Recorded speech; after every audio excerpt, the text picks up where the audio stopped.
হযরত ইব্রাহিম যখন তার কমের লোকেদের সামনে তাদের মূর্তির ব্যর্থতা প্রমাণ করে দিল, তখন তারা অপমানের কারণে রেগে সিদ্ধান্ত নিল তারা ইব্রাহিম আলাইহিস সালামকে জীবিত আগুনে নিক্ষেপ করবেন। আর এই কারণে তারা একটি বড় মাঠের মধ্যে আগুন জ্বালানোর ব্যবস্থা করলেন। কয়েকদিন যাবৎ তারা ওই জায়গায় লাকড়ি জোগাড় করলেন। অসুস্থ মহিলারা মানত করতে শুরু করলো যে যদি আমি সুস্থ হই তাহলে ইব্রাহিমকে পোড়াতে আমি লাকড়ি দিব। অগ্নিকুণ্ড তৈরি করা হলো। বলা হয় তার তাপ এত বেশি ছিল যে কোনো পাখি তার উপর দিয়ে গেলেই সে ঝলসে মারা যেত। সবাই চিন্তায় পড়ল কিভাবে এই আগুনে ইব্রাহিমকে নিক্ষেপ করা যায়। তখন তারা শয়তানের উপদেশে একটি বিশাল মানজেনিক তৈরি করে আর ইব্রাহিম আলাইহিস সালামকে তার সাথে বেঁধে দূর থেকে ছুড়ে ফেলে দেয়। পৃথিবীতে কেউ ছিল না যিনি তাকে সাহায্য করতে পারতেন। ঠিক তখনই মাঝ আকাশে উপস্থিত হলেন হযরত জিবরাইল আলাইহিস সালাম। তিনি জিজ্ঞেস করলেন, হে ইব্রাহিম, আপনার কি কোনো চাহিদা আছে? আমি কি আপনাকে সাহায্য করব? হযরত ইব্রাহিম আলাইহিস সালাম শান্ত দৃষ্টিতে তার দিকে তাকালেন। মৃদু কণ্ঠে বললেন, তোমার কাছ থেকে? না, তোমার কাছ থেকে আমার কোনো সাহায্যের প্রয়োজন নেই। তারপর তার ঠোঁট থেকে নিঃসৃত হলো সেই কালজয়ী ঈমানের ঘোষণা, হাসবুনাল্লাহু ওয়া নি'মাল ওয়াকিল, অর্থাৎ আমার জন্য আল্লাহই যথেষ্ট এবং তিনিই সর্বশ্রেষ্ঠ কার্যসাধক। তার এই নির্ভীক তাওয়াক্কুলে কেঁপে উঠল আসমান জমিন আর আল্লাহর হুকুমে আগুন নির্দেশ পেল,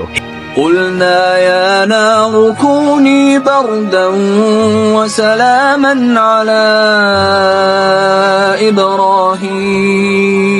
এ আগুন শীতল ও শান্ত হয়ে যাও ইব্রাহিমের জন্য। ইব্রাহিম আলাইহিস সালাম যখন আগুনে পড়লেন, মানুষ এক অলৌকিক জিনিস দেখলেন। আগুন তার শরীর বা পোশাক কোনোটাই পোড়াচ্ছে না, শুধু তার হাতের রশি পুড়িয়ে দিয়েছে। সে ওই আগুনে 40 দিন ছিল। আল্লাহ তার জন্য আগুনের মধ্যে ফুলের বাগান বানিয়ে দিয়েছিলেন।